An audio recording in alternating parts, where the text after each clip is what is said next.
such a cathedral might sound really vast and ornate compared to our church, but might this also be a cathedral of the world? This tradition itself be a larger cathedral of the world for pluralism.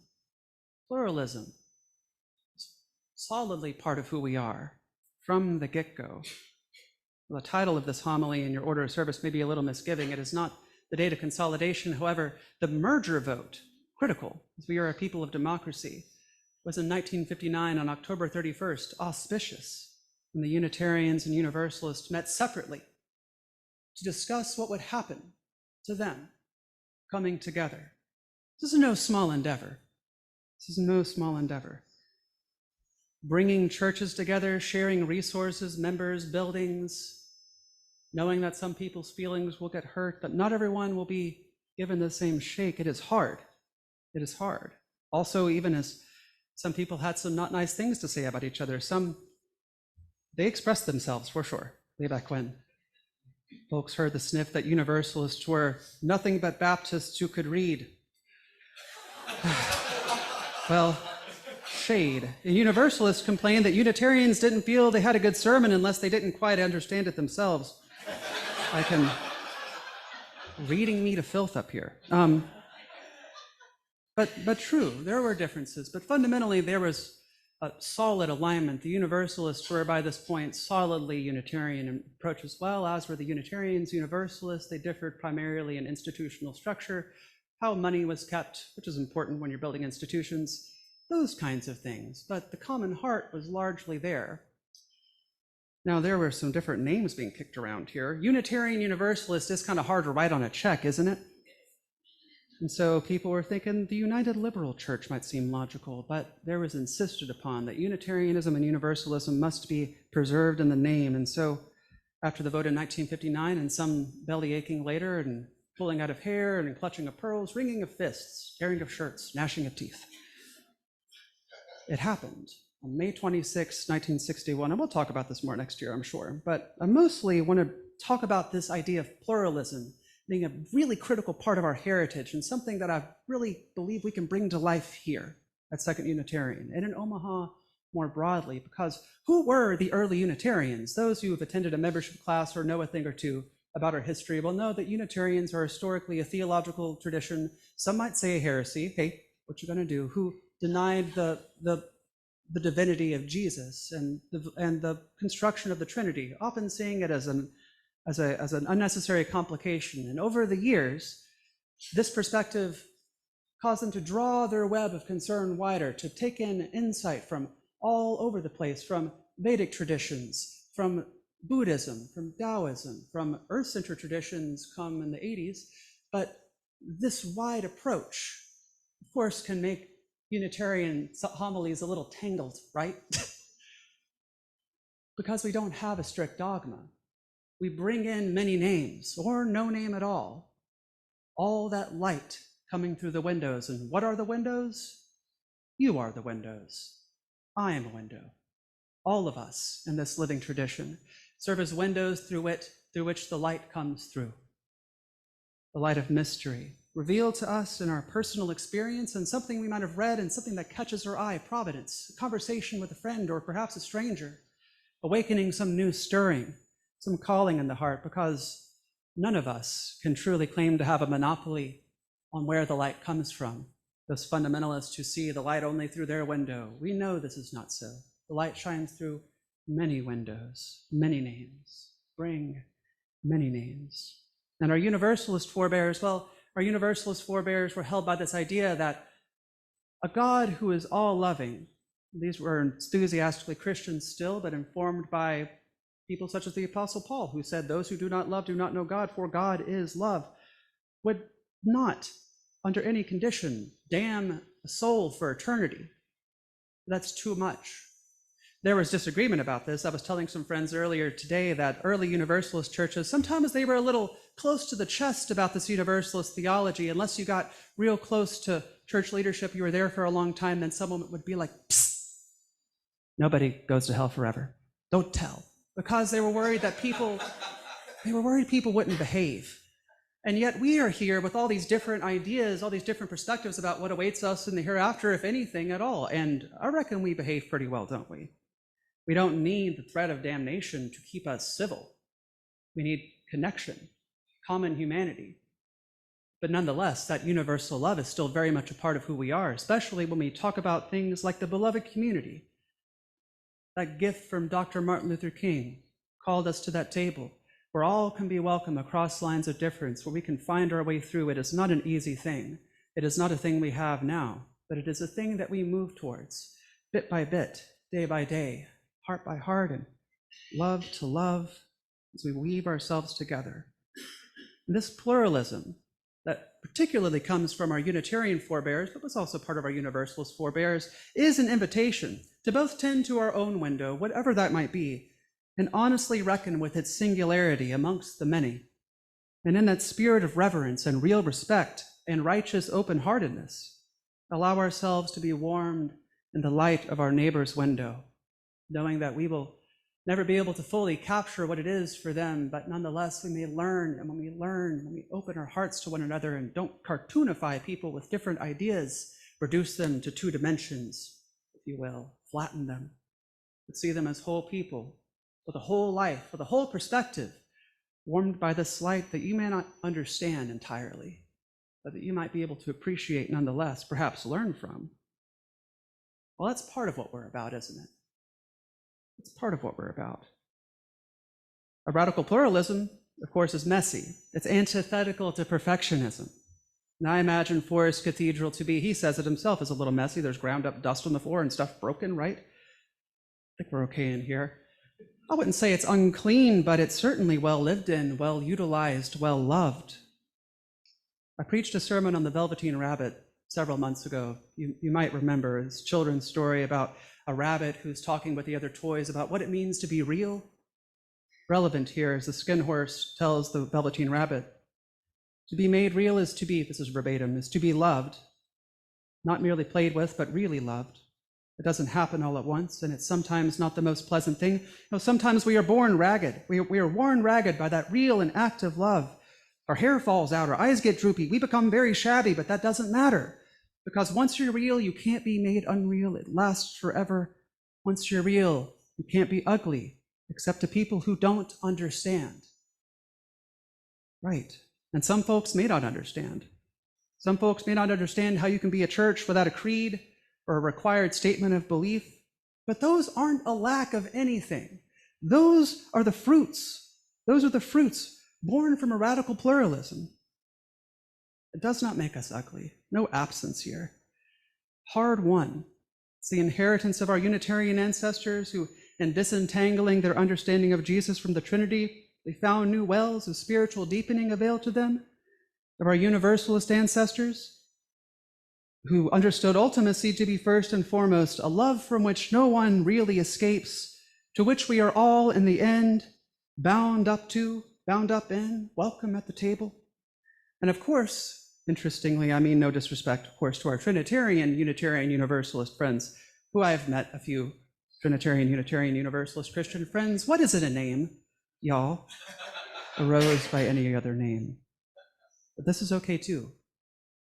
However the light shines through, however, so long as it leads us to one another, towards righteousness, towards reckoning with those bonds that bind each to all.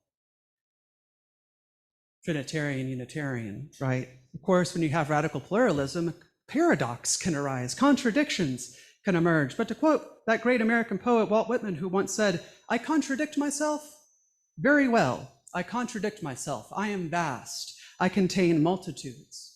I reckon that line could equally be applied to our living tradition as a whole, with a history full of strivings, failings, starting over, making new attempts, new amends. We invariably will contradict ourselves. We contradict ourselves very well, for it is in that process of thesis intermingling with antithesis that the synthesis is made new, is made real, where we borrow a $10 word, sublimate, into the novel, into the generative and new. It is when we can be at the table and discuss together, recognizing that this does not mean that we open ourselves up to people with really, really terrible ideas. This is not a tradition where you can just believe anything, where we are grounded primarily in our covenant, that calls us to root who we are and what we do in love by our principles, or our sources which say largely the same thing. We all matter here.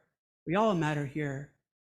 You are allowed to explore and to wander the currents and the cathedrals of the world, all the light, but that we must have that common love that binds each to all.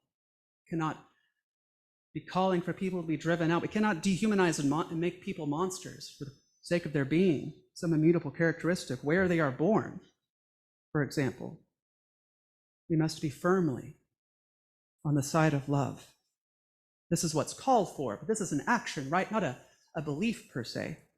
Although perhaps there is one belief that's rather common to most Unitarians and Universalists, and we often say it as revelation is not sealed. Revelation is not sealed. By that we mean ultimacy, whatever is over and around and above and holding this cosmos, the mystery with a capital M, not the one that you solve like a puzzle, but the thing that is not only unknown, but unknowable. That we are constantly being given information about this cosmos we live in. The James Webb Space Telescope, for example, could be viewed as a source of revelation, placing us into a universe perhaps older than we thought, whose the way galaxies form is different than we thought. We are always learning, and in this, revelation is not sealed. For us as individuals, if we pick up a book and it moves our hearts and draws us towards some new perspective, then revelation is not sealed. For sacred texts for us are not limited to what are strictly speaking sacred texts. Sylvia Plath, Shakespeare, not the bawdiest version of Shakespeare, I hope, but a lot of weird jokes in there. But yeah, sure, really, Robert Kimmerer, Ursula Goodenough, anybody, anything. Should it move our hearts so and draw us closer to that love that unites us all, well, then I reckon that's a source of spiritual insight, a sacred text. As Sophia Lyon-Fawes, that luminary of child education in our tradition, noted, life becomes religious when we make it so. Life becomes religious when we make it so. The process of consolidation did not happen all at once. As I said, there was a vote in 1959, and then it happened with some hair on fire in 1961. This wasn't the first attempt. They had tried before, but had failed. And it wasn't until the youth, of course, it is the youth who lead the way here, merged their youth groups together, fed up and tired with the grown-ups dragging their feet, which we can do sometimes, can't we? We can be slow to change, because change can be scary, especially if it happens all at once, like a whirlwind, whipping us up. Where will we go? What will happen to me and to these people that I love, this institution that I care for? It doesn't happen all at once, though. But this mess and this chaos, can you imagine such a time? It sounds kind of, they were on the precipice of uncertainty. This great experiment is happening. No one knew what would happen. Does this sound at least a little familiar to you? Perhaps they didn't have tablets and the internet back then. They didn't have global war blaring through every screen, but nonetheless, the challenge is real. The uncertainty is real. This also being a tradition that's not so far removed from things like World War II and the Great Depression, on the outer edge of great horrors. The challenge was there. We face new challenges, no doubt, but we faced challenges before. If we take an honest reckoning with our heritage and the people we come from, if you weren't born a Unitarian Universalist, nonetheless we find ourselves here. I was not raised in a Unitarian Universalist church, but this is my legacy too. It is your legacy as well, friends. And our ancestors faced challenges.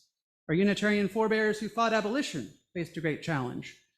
Something I learned recently, did Mike Gavel, that Unitarian Universalist senator from Alaska, who was instrumental in getting our denomination's publishing arm to print and distribute the Pentagon Papers, those documents that slammed the final nails into the coffin of the Vietnam War. Did so with great risk. Our entire denomination did. Luckily, Watergate happened right after, so we didn't get in too much trouble. But did he and those involved not face great challenges? Did the Unitarian Universalists, 1 in 5 clergy who answered Dr. King's call to venture to Selma, Alabama to bear witness to and stand in defiance against police brutality, not face a challenge? Absolutely, absolutely, and real danger, loss of freedom, and in at least 2 instances, loss of life. May it never be again. But may we not presume that this is to be an easy faith free of challenge. And may we also not presume that this faith cannot be a place of rest, of comfort, of spiritual deepening in the pursuit of a peace that surpasseth understanding, a positive peace, friends, to talk Martin Luther King's talk, not a negative peace, which is the reinforcement of status quos and I'm going to keep my head down and hope I don't get blown up, but the positive peace, that is the presence of justice alive in the world. We can make that real too, by sharing, not by Ramboing social justice issues, but by connecting with communities like the Malcolm X Foundation, like the Social Justice Committee here at the church, by getting friends together, fellow travelers, seekers of a better world. This place can be a place of rest. It can be a place of triumph and justice, a place to organize, to gather, to learn, to grow, to express our anger, right? We are at our best, all of these, and so much more. Excuse me. This faith is both the plowshare of peace, the sword of justice, our love and our anger, our active loving hope, and our holy righteous indignation. We are at our best when we are all of these, and so much more.